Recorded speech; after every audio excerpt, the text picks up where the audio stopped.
Hey guys, welcome in. It's about that time for 30 books in 30 weeks. We are in week 12 of our 30. We are almost through the first quarter of 2018. I know a lot of my entrepreneurial friends and goal-oriented people on a mission are doing their gut checks. They're looking to see, where am I so far this year? We're doing comparisons to say, where do we compare from where we were this time last year, and what do we still have to do to crush the next 9 months of the year? And so I'm excited about 30 books in 30 weeks, being in week 12. And I'm more excited about talking about this book right here, Love is a Choice. I shared a very vulnerable moment with you all on yesterday's live stream. Hey, Robert. And I want to expand on that subject matter just a little bit today. So as you come in, feel free to share this out. What's going on, Lauren? I see you guys. Thank you for joining. As you guys come in, feel free to share this video out. Invite some people to join in with us, to share in the conversation, to listen to the message. I'm going to talk about dysfunctional families, dysfunctional dynamics, multi-generational dysfunction, actually. And so for those of you who maybe don't know who I am, my name is Marcy Batiste. I am a author, I'm a public speaker, and I'm a reality-based, very important reality-based success and recovery trainer. I work with individuals and businesses to help them optimize their personal and professional investments, such as time, energy, emotion, love, and even finances. 3 things about me. I'm sold out to my happiness. I live life on Mars, and I love more than anything to help other women shine, which is why we decided 2018 was going to be the year that we raised the bar. Raising it for myself, raising it for my clients, taking everything to another level. And to that point, truly helping other women discover and embrace what I call their star power. And so we finished up our first session of Raising the Bar laser coaching. We finished that up on the 15th of this month. The next one starts in April. But until then, just continuing on. We got accountability group starting up in a couple weeks. So lots of stuff going on, so that we can really truly come together as one to make transformations in people's lives. Working with women to transform their lives, their relationships, and their businesses, so that they get the results that they want. That's what I'm all about. And so 30 books in 30 weeks is just a conduit for that mission. And in it, I love it because I'm able to share with a broader audience through these live streams, and by you guys sharing these videos out, this important information on things such as being strategically involved, being fully engaged, codependency, setting boundaries, and in this, choosing love, choosing the relationship that is good for your soul. And so I titled this video Multigenerational Dysfunction. And I want to talk to you very candidly about what multi-generational dysfunction looks like from a personal experience, from someone who is self-proclaimed recovered from multi-generational dysfunction. So when I talk about that, when we talk about the dysfunction in families, and we talk about it being multi-generational, when you think of a founding family, so you've got your core, you've got your matriarch, your patriarch of the family, you've got that lead generation of individuals.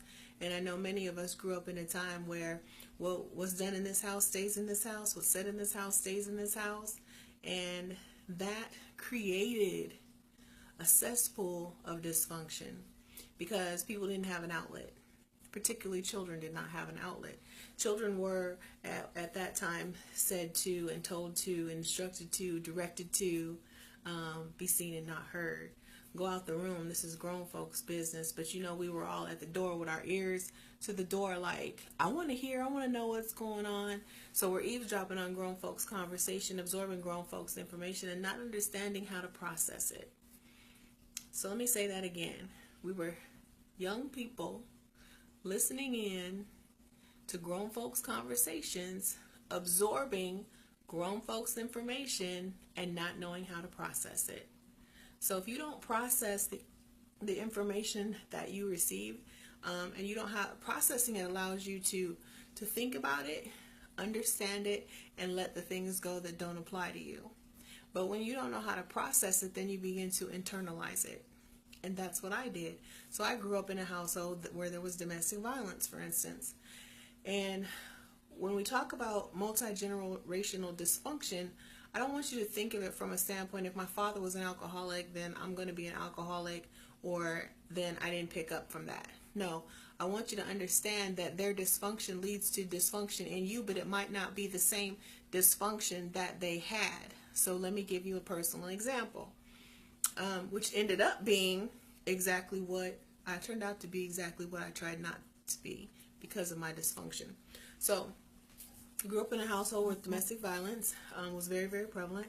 My mom was beat for most of my younger years, from the time I was about 6 or 7 until I was about 13. I ran away from home at that time. I proclaimed to her, I'm not coming back as long as he's in the house.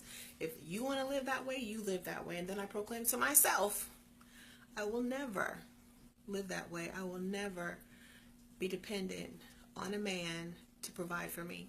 I will never allow myself to be in a position where I cannot take care of myself. I will never have to rely on a man to validate me, provide my very existence, etc., and so on. At 13. So this is what I mean when I say we're trying to take on grown folks' responsibilities, because we've heard these grown-up conversations and we've had these near grown-up experiences, but well before we're ever ready for them. And so I have these proclamations to myself, and I for the most part, career-wise, did very well. Went up through the corporate ranks very quickly. Ended my career as a vice president of a financial institution before I decided that I wanted to become an entrepreneur. However, along the way, while my career and professional life was progressing, my home life was always a functional train wreck.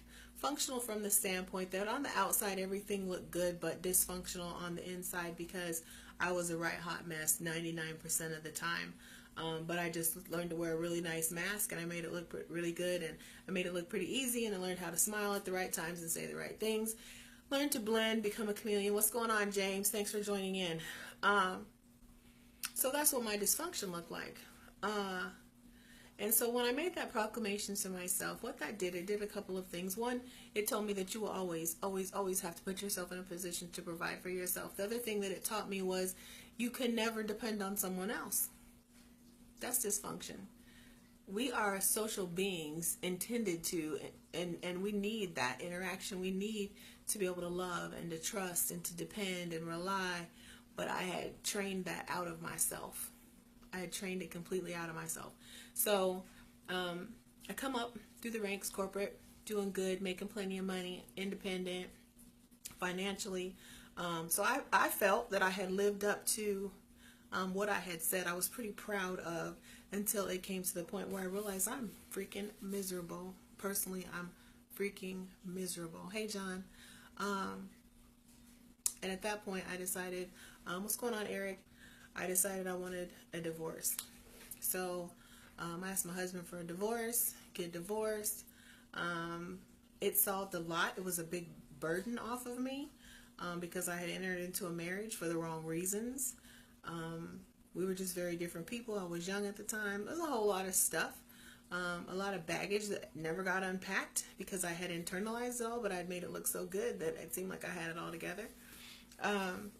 So get divorced, and then from my divorce, there's just a series. And leading up to my marriage, and the reason why I got married was dysfunction. But I didn't know that. And so after my divorce, continued dysfunction in relationships. Again, career-wise, on the outside looking in, it looks like, hey, Mars got it all together. It's all good. Look, folks, love is a choice. We choose the situations that we find ourselves in based on our behaviors, but it's learned behavior much of the time. And so if it's learned behavior, multi-generational dysfunction. So I learned from my mother about domestic violence, although it didn't have a name. I learned from my mother that she was very needy and very dependent because that was her excuse for not leaving the abuse. From that, I said I'll never be that girl. So I became financially independent, perceived to be very strong, very efficient, very effective. But inside, I was emotionally defunct. I was very insecure. I really needed validation externally, as much as it didn't seem that way. And I had what I call, if you like me, I like you syndrome.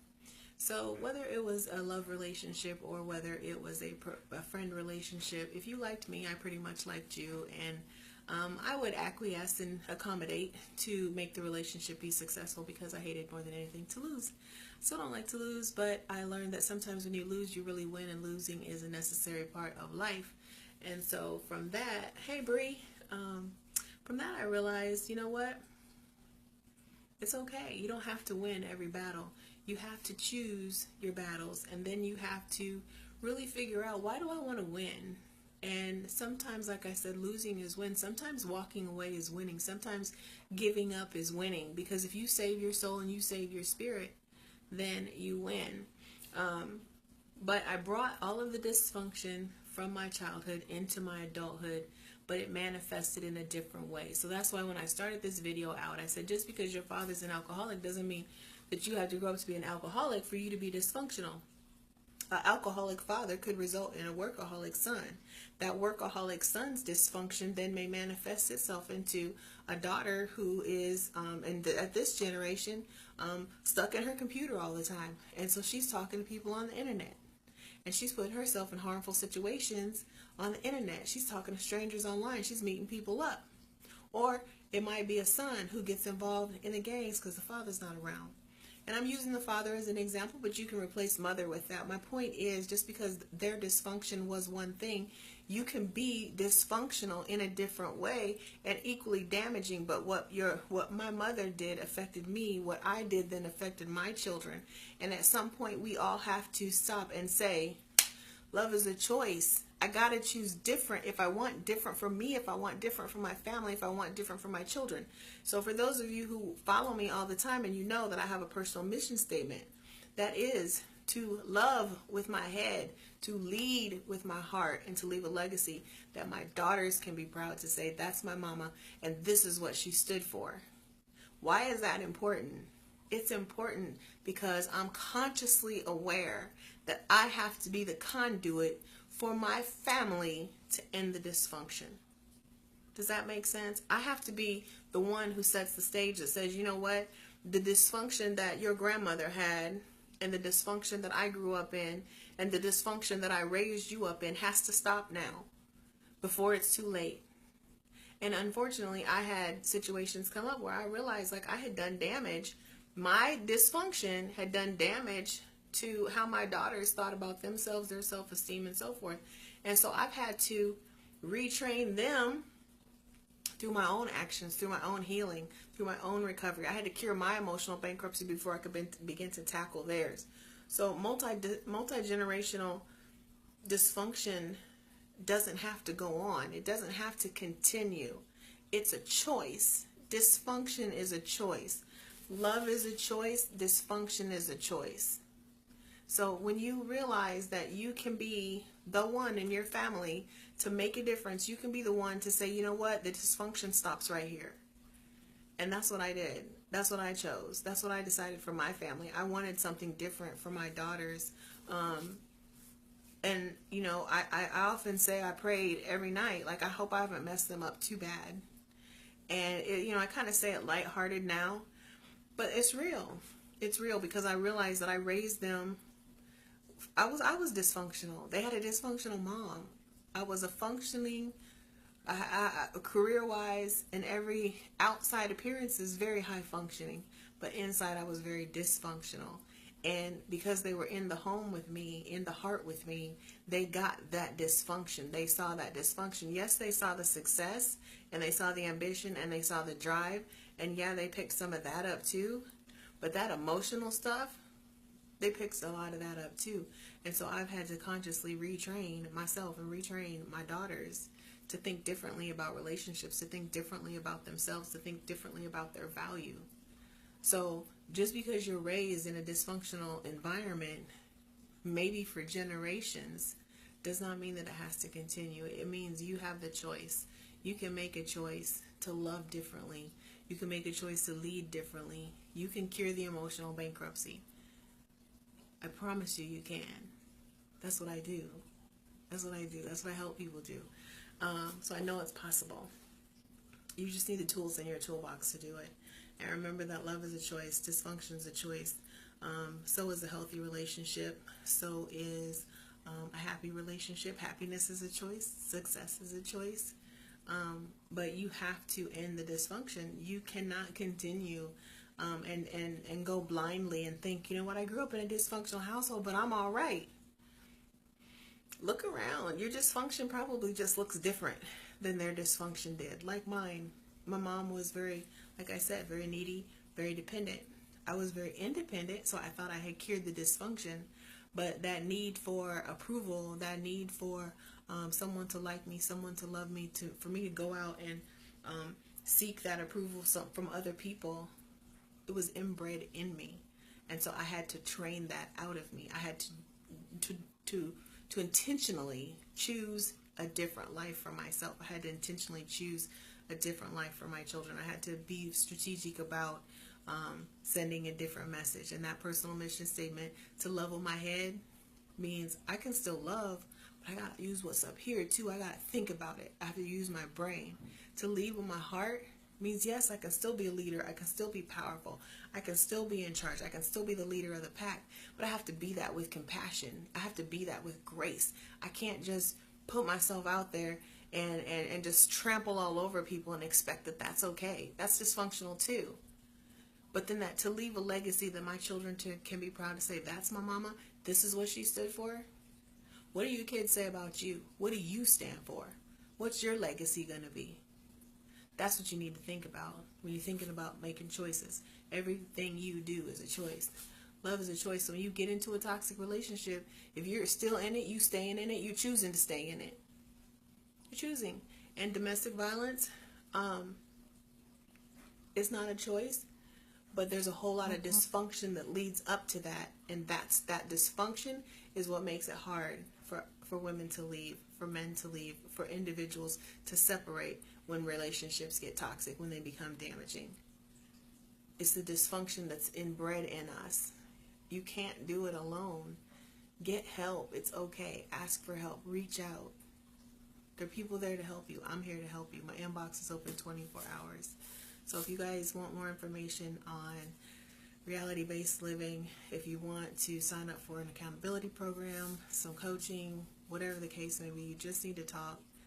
Reach out, ask for help. Help is available. Love is a choice. Dysfunction is also a choice. Healing is the greatest choice of all. Choose healing over everything. All right, guys, that's the message for today. This week's 30 Books in 30 Weeks. As always, thanks for joining in. Thanks for sharing out. If you catch it on the replay, please share. And above all else, thanks for living life on Mars. Talk to you guys later. Have a good one.